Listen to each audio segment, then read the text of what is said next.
talinao tomany no fiainako eto an-tany tsy ho kivy fa safidy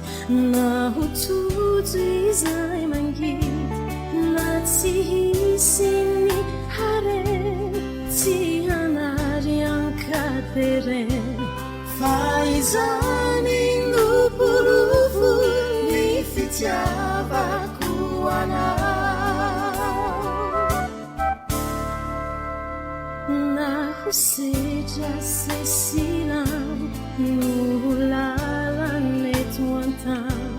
tsy mparesy miakiviny zay tantanan'olon-tio amibitaka toko mananjaranao ny fo tsy hamelanao ny foko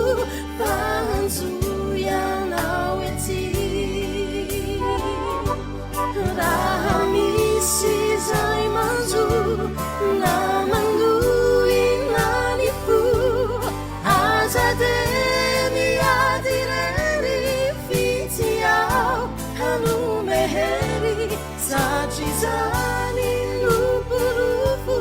ny fitiavako anao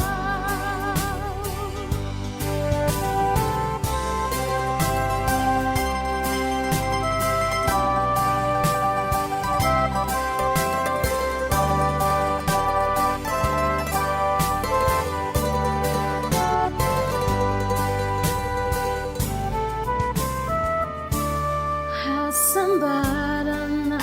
uai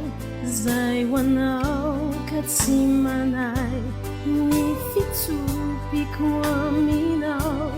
de fa hery aminy atao tsy manino naky itiao matoky fa izany noporovo ny fitiavako anao raha isy zay hanjoro na hanoina ny fo zay rehetra sitrakao aobarao fa de ataoko izany hatramizao ho fitiavako anao raha isy zay hanjoro na hanoina ny fo zay rehetra sitrakao